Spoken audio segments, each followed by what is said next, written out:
hindi ako bratinela o spoiled brat. Ang budget ng Pilipinas ay hawak lang ng 2 tao. Magandang araw po, Madam Vice President. Una sa lahat, nagpapasalamat po kami sa pagkakataon na binigyan niyo po sa amin at makapagtanong po sa inyo. Pero bago po ang lahat, ma'am, ano po ba ang dahilan at nabigyan niyo po kami ng pagkakataon na magpa-unlock po kayo ng interview? Maraming salamat sa pagkakataon na ibinigay sa akin ngayong araw na ito. Nagpa-interview ako dahil gusto ko na malaman ng taong bayan at ma-explain sa taong bayan kung bakit hindi ako sumasagot sa question and answer sa budget hearing ng Office of the Vice President para sa budget proposal namin 2025. Gusto ko kasi na maintindihan ng taong bayan saan ba ako nanggagaling. Madam Vice President, sa mga nakaraang linggo po, naging laman ng balita ang naganap na hearing sa House of Representatives po para sa 2025 OVP budget. May mga nagsasabi na nag-asal bratinelya daw po kayo, lalo na sa House of Representatives. Hindi daw po kasi kayo sanay na matanong sa mga bagay-bagay, kaya ganoon na lamang po ang naging asta ninyo. Ano po ang reaksyon niyo dito? Sanay ako na sumagot sa mga tanong ng mga bagay-bagay. Kaya nga, di ba, nagbibigay ako ng mga interview, kahit hindi siya arranged na interview, mga ambush interview ng media kung saan nakukuha nila yung mga katanungan ng taong bayan. Sanay ako sa ganyan at alam ng taong bayan na hindi ako bratinela o spoiled brat dahil kilala nila ako simula nung ako ay nasa Davao pa, simula nung ako ay mayor pa, hanggang naging vice president ako.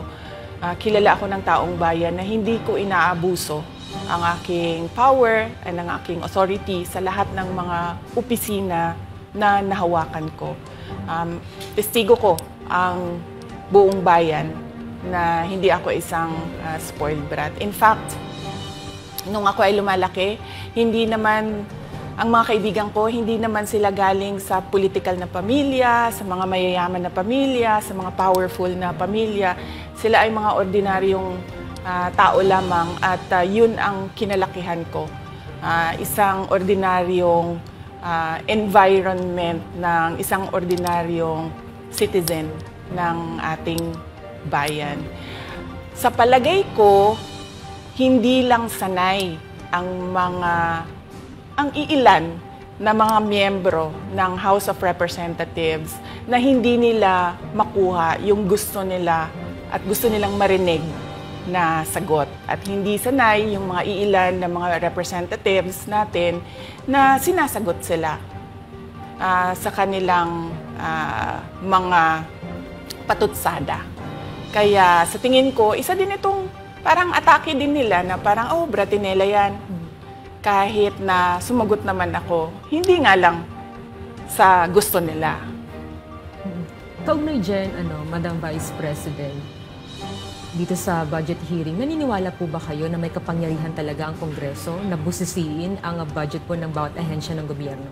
Siyempre, oo. Nakalagay yan sa ating saligang batas na ang Kongreso natin ang merong power of the purse. Kaya nga, di ba, merong mga budget hearings at merong pagpasa ng budget mula sa House of Representatives at sa Senado natin, sa Kongreso natin.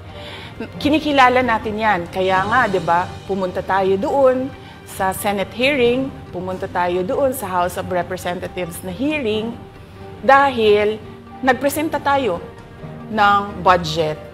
Ang ginawa ko lang ay sinabi ko, i-forgo namin yung question and answer na parte ng budget hearing. Pero kaugnay po dyan, Madam Vice President, hindi po ba dapat malaman din ng taong bayan para saan po ang pondo ng OVP? At saan po gagamitin itong panukala po for 2025? Yes, napakahalaga sa akin na malaman ng taong bayan ang Office of the Vice President budget proposal. Kaya nga, bago kami pumunta sa Senate, bago kami pumunta sa House, ay pinublish namin yung budget proposal namin sa aming website, sa Office of the Vice President, sa social media platforms namin. Ginawa namin siyang madaling intindihin ng taong bayan kung saan papunta yung budget proposal ng Office of the Vice President. Ma'am, going back din po kaninang sinabi nyo na yung ilang beses niyo pong sagot sa mga kongresista that you will forgo the opportunity to defend the 2025 budget proposal of the OVP and will defer to the wisdom of the Congress, bakit tila daw po iniiwasan? Parang ganun po yung lumalabas na. Oo. Kasi sinasabi ko pa ulit-ulit yon na sinasabit namin sa Congress ang budget ng Office of the Vice President at iniiwan namin sa Kongreso ang desisyon kung ano ang gagawin nila para sa Office of the Vice President. Kaya fina-forgo na namin yung question and answer. Unang-una dahil nakikita namin na ginagamit siya ng ibang mga miyembro, iilan na mga miyembro ng Kongreso para umatake sa akin dahil hindi kami magkasama sa politika. At pangalawa, kasi ang budget ng Pilipinas ay hawak lang ng 2 tao. Isa yan sa mga rason kung bakit ako nag-resign sa Department of Education.